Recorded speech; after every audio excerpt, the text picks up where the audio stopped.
2014년 6월 10일 화요일 날입니다. 강원도 횡성 공근면이라고 있대요. 그 마대자루가 있는데 안쪽에서 그 뭐가 배어나와가지고 까맣게 얼룩이 졌는데 거기에 마대자루가 이제 상하면서 이제 신이 들어간 것 같아요. 피해자는 다방에서 종업원으로 생활하고 있는 건데 44살 먹은 여성이 특정이 되긴 합니다. 근데 43살 먹은 김 씨가 가끔씩 특혜 전화한다. 지체장애 상급을 또 받고 있었나 봐요. 상당히 이제 접근하기 좀 어려움이 있었던 것 같아요. 그래서 형 그 김 씨 형을 이제 소환을 하게 된 것 같습니다. 형 진술과 동생 진술이 어떻게 이제 비슷한지 보러 간 네. 거예요. 어떻습니까? 놀라울 정도로 내용이 똑같아요. 같이 나온 것 같아요. 그러니까 완전히 서로 이제 꽤 맞춘 거죠.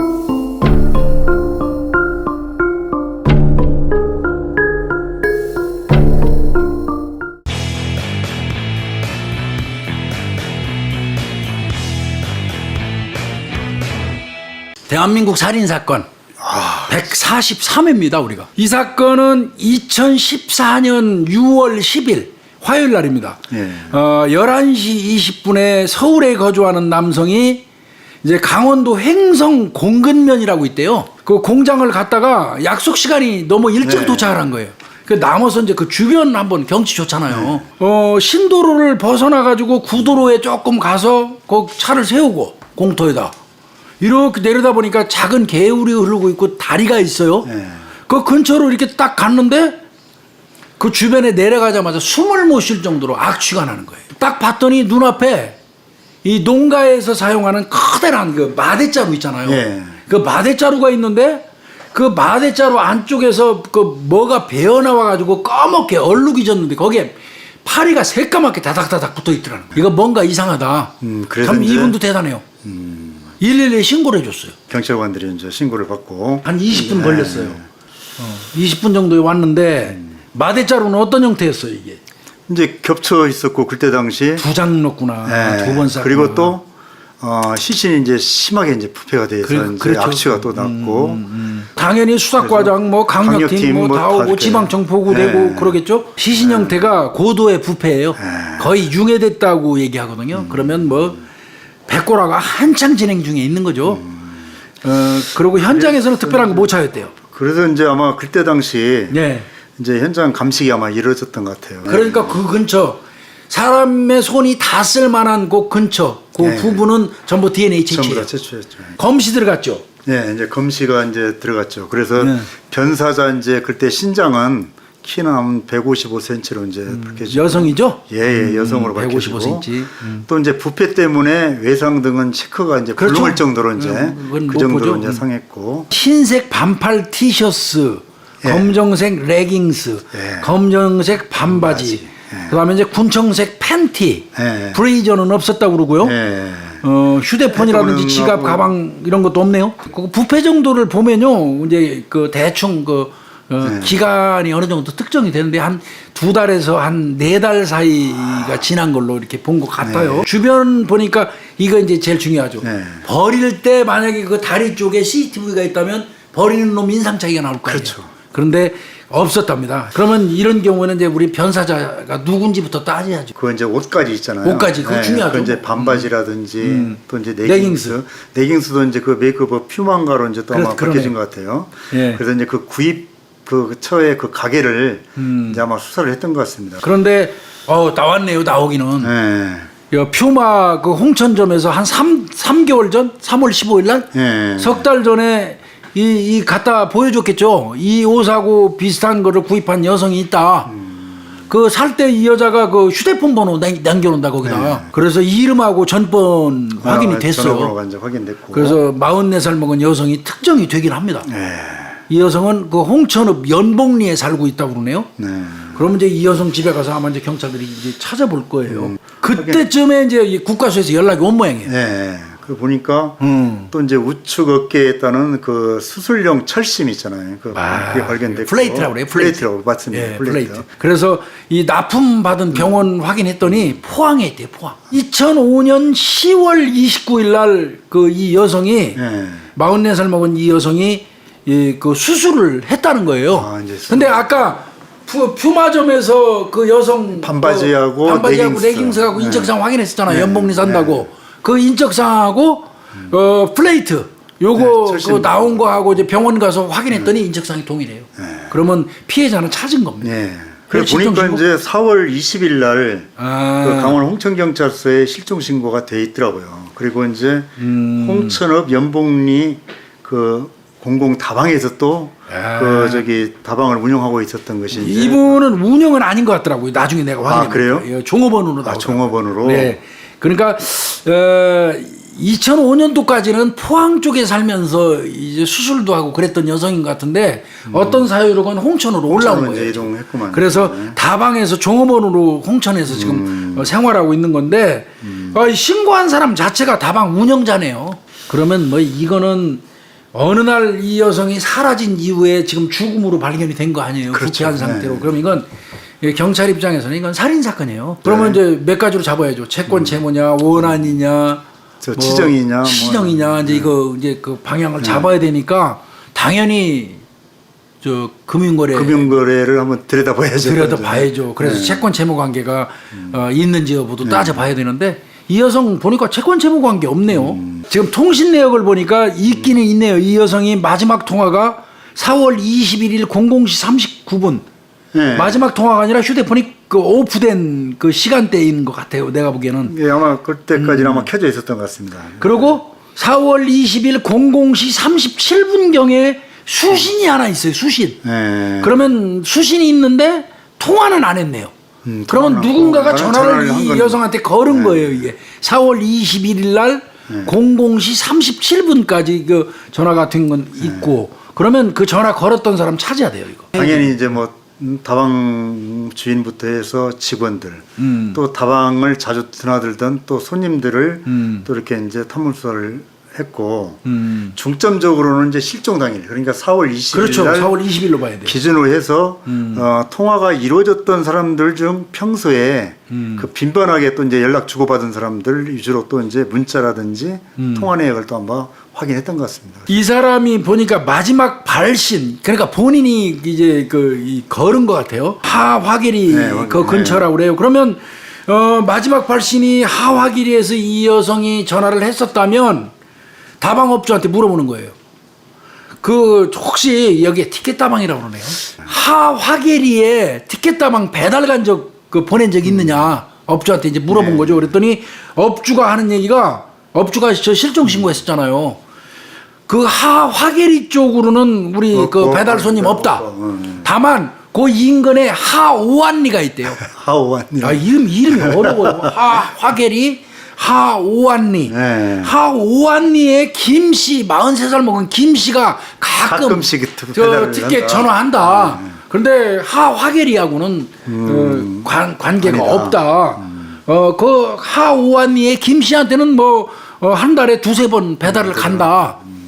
그러면은 그 경찰 입장에서는 마지막 발신지가 하화계리인데 하오안리 쪽이라고 그렇죠. 이제 얘기하니까 위치가 이제 틀린. 위치가 다른 거죠. 네.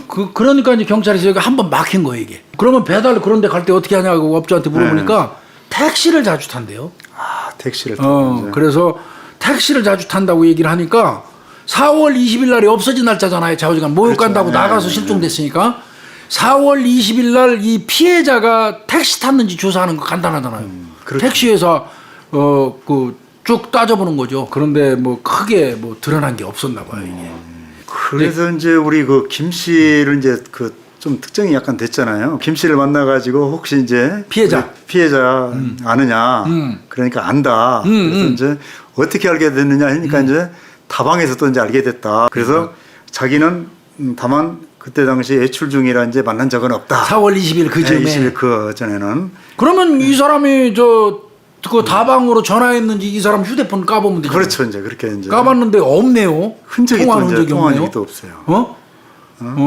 단지 어. 그 피해자와 마지막 기지국 위치가 이제 그 동네가 이제 인접지역인 거예요. 인접지역이에요. 이제 인접지역. 아까 얘기한 것처럼 하계리하고 하오안인데 여기 붙어 있나 봐요. 게다가 또 그 40대 남자가 또 정상적이지 않고 또 2011년부터 또 뇌경색을 앓고 있다고 또 그 후유증으로 해서 또 지체장애 상급을 또 받고 있었나 봐요. 아유, 그러면 여기에서도 일단 경찰이 어떤 그 범행 용의자 중에서 지체장애 상급 앓고 있다고 그러면 일단은 한치 건너보겠다. 조금 이렇게 가능성 없어 그렇죠, 보인다고. 이제. 그러면 이제 아까 00시 37분경에 이 여성 휴대폰으로 누군가 전화 걸었던 사람 상대 꼭 찾아봐야 되겠죠. 그러면 00시 37분경 네.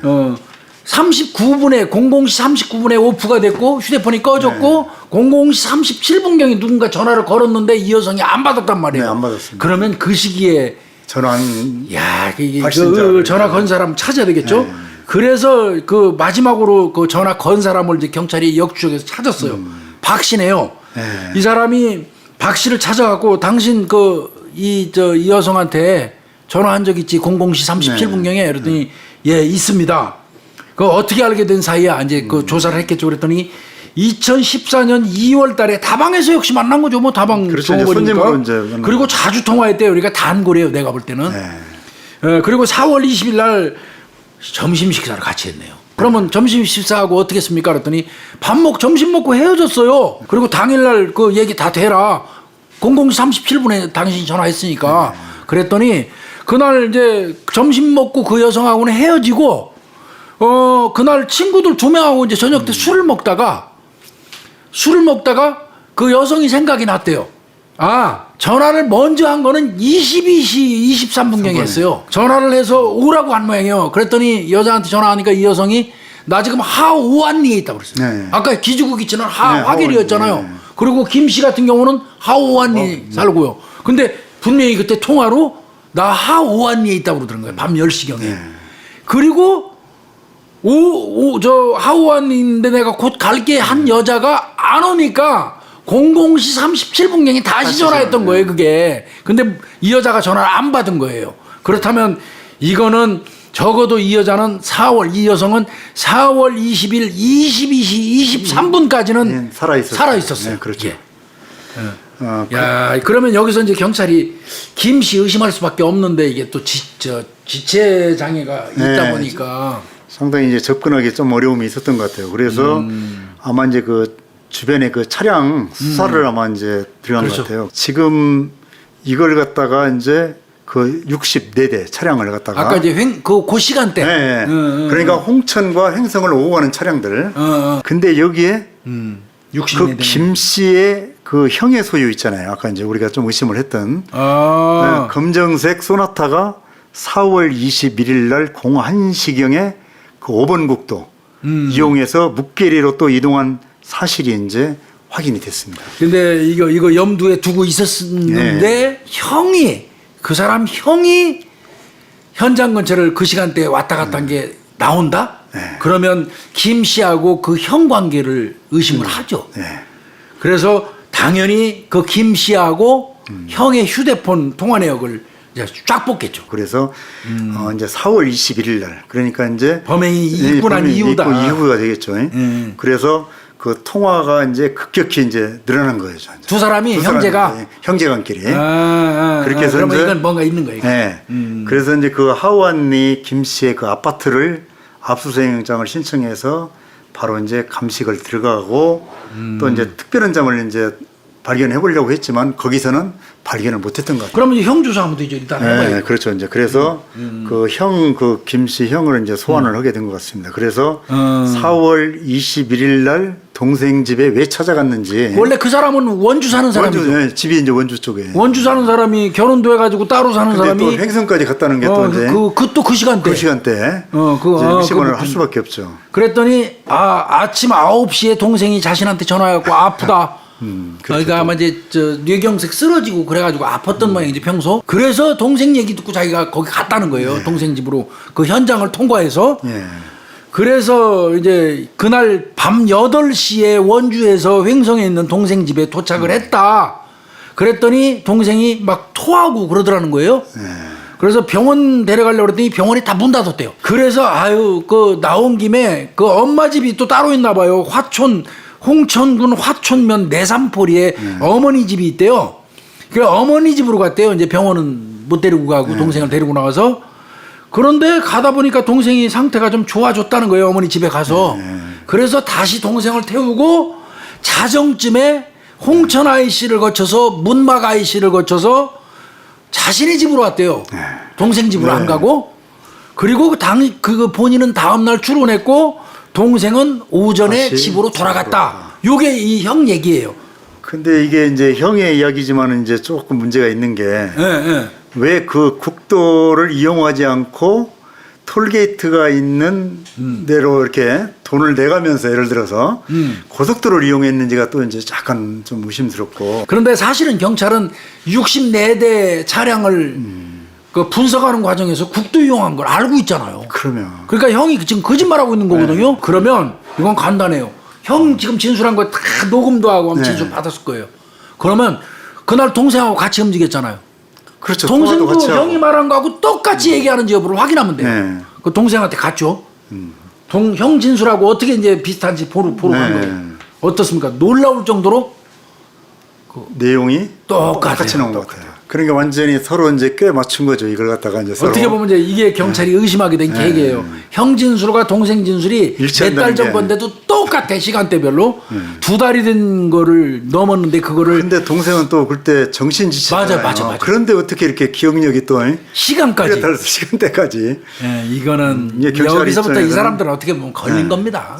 이제 심리 분석하죠 경찰이. 이런 경우 심리 분석 딱 하는데 두 사람이 강조하는 부분이 여기서 걸린 거예요. 제가 봐도 그래요. 고속도로 간 거. 고속도로만 이용했다.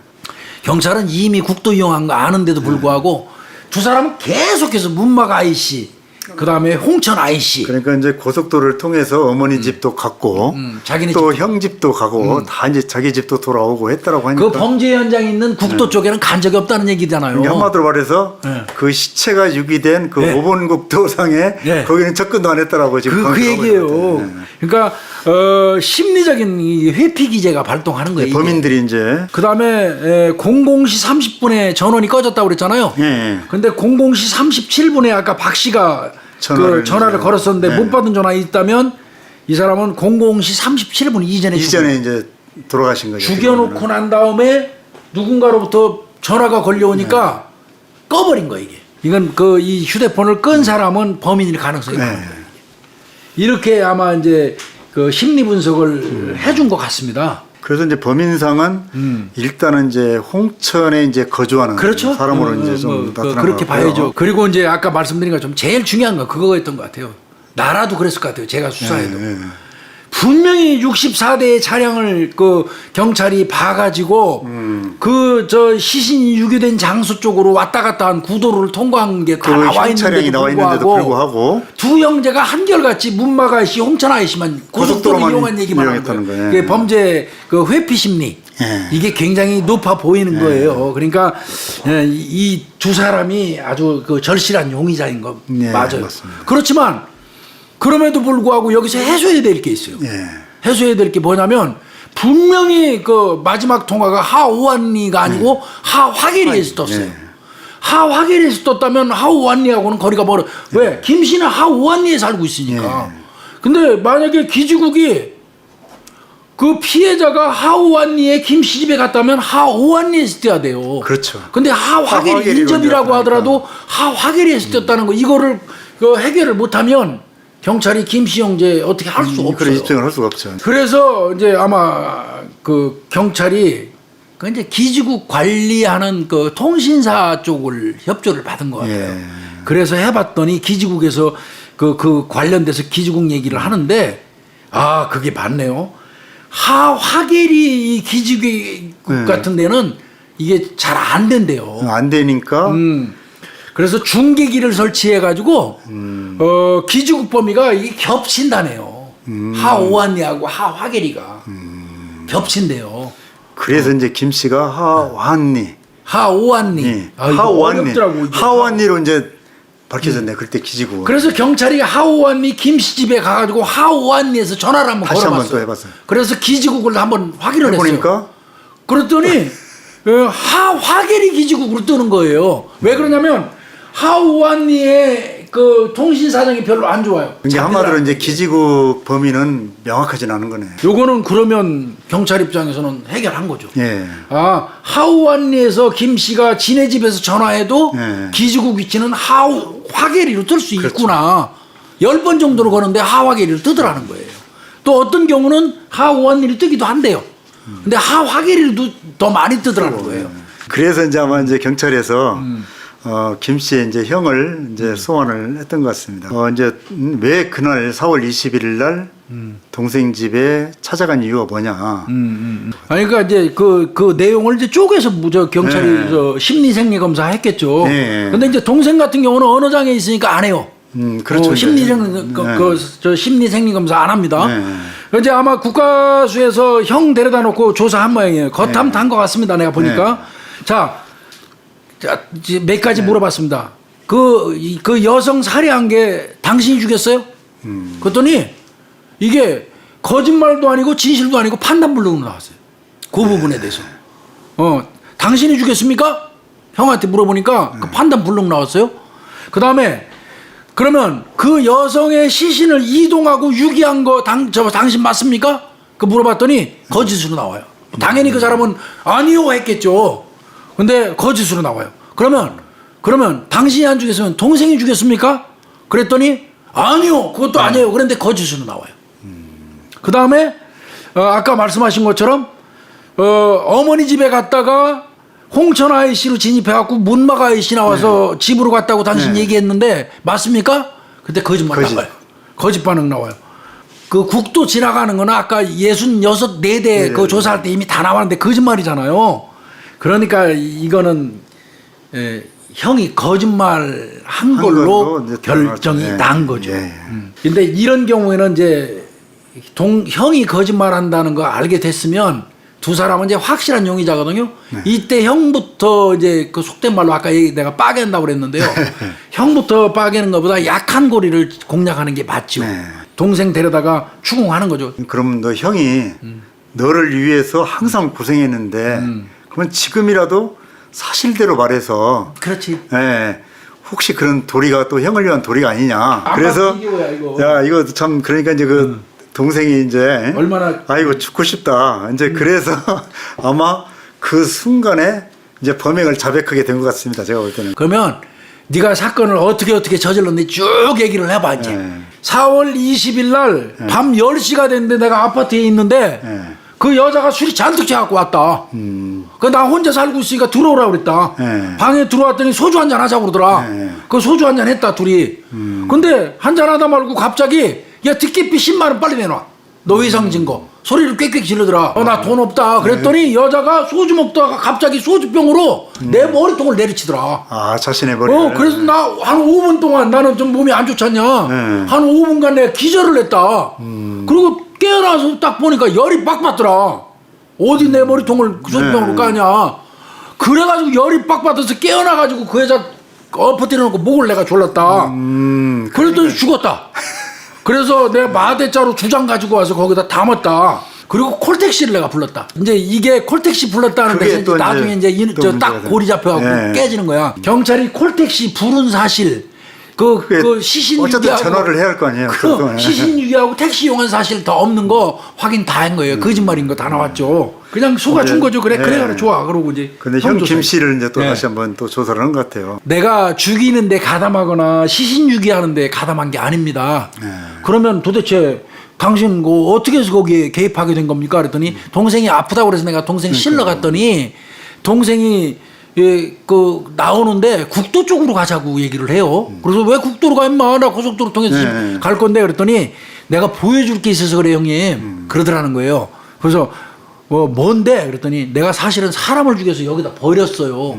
그래서 자기가 나이타 불로 켜가지고 그 다리 밑에 있는 이렇게 나이타 불로 마대자루 쪽을 마대자루를 봤더니 이 마대자루가 있더라는 거예요. 그런데 이거 거짓말이에요. 그 위치를 아는 사람 거기는 불 한 점 없답니다.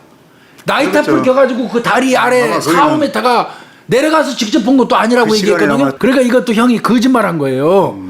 이거는 분명히 동생을 도와서 죽이지는 않았을지 몰라도 유기는 했다. 시신 유기하는데 같이 공동 작업한 건 작업을 했다. 맞다고 보는 거예요, 경찰이. 이제 전모가 밝혀졌죠. 전모를 좀 설명해 주시죠. 예, 전모는 이제 4월 21일 날 예. 그 이제 밤 8시에 예. 그 동생 그 아파트에 이제 도착한 그 김씨 형. 형. 예, 그래 어디가 아프냐. 그러니까 동생 김씨 갑자기 무릎 꿇고 이제 죄송하다. 그러니까 제가 사람을 죽였어요. 그것도 또 이제 여자를 죽였다고 하니까 또 어디서 죽였냐 그럼. 방 안에서 또 죽였다고 하니까 그러니까 이제 아마 형이 자수하자고 얘기를 했던 것 같습니다. 너 자수해라 그랬더니 형 살려주세요. 막 계속 그러면서 자수는 안 하려고 했던 것 같습니다. 이놈이 동생이. 그러니까 어머니하고 상의하려고 이제 또 이제 동생을 태웠다는 엄마 거예요. 집을 또 간 것 같아요. 또 어머니 예, 집을. 그런데 상의 못했대요 엄마한테 동생이 사람 죽였다 소리를. 그래서 다시 동생 집으로 갔답니다. 할 수 없이. 그래서 마대자루 작은 방에 있는 그러니까, 마대자루에 있는 시신을 본인이 트렁크에 싣고 같이 가서 다리에서 던졌다는 거예요. 근데 뭐 참 이- 어떻게 저는 이 사건을 보고 지적 장애가 있는 그 동생이 그러니까요. 용의자 이렇게 두 명이 완벽하게 그 어떤 그 범행 일정 이렇게 동기 시나리오를 갖다가 맞춰가지고 진술을 할 수 있었는지. 교육을 엄청 시킨 거죠. 이거는 재판 들어가고요. 1심에서 동생이 살인 및 사체 유기로 징역 15년 받았어요. 형 같은 경우는 사체 유기만 사체 유기. 인정받았습니다. 그래서 징역 1년 6월에 집행유예 3년 받았고요. 2014년 12월 3일 날인데요. 심준보 부장판사가 공탁을 200만 원 걸었었네, 이 사람들. 그걸 참고해가지고 했지만 징역 15년은 유지해 버렸습니다. 15년 동안 저 반성 많이 해야 돼요. 사람을 이렇게 저 억울한 죽음을 만들고 말이죠. 이 나쁜 놈 말이에요. 또 그걸 갖다가 또 유기까지 했으니까 또 이렇게. 천하의 나쁜 놈 새끼 말이에요. 피해자분의 어떤 그 명복을 저희가 빌을 예. 수밖에 없고요. 뭐 이 사건 오늘 이쯤에서 마치겠습니다. 고생하셨습니다. 네, 수고하셨습니다. 네.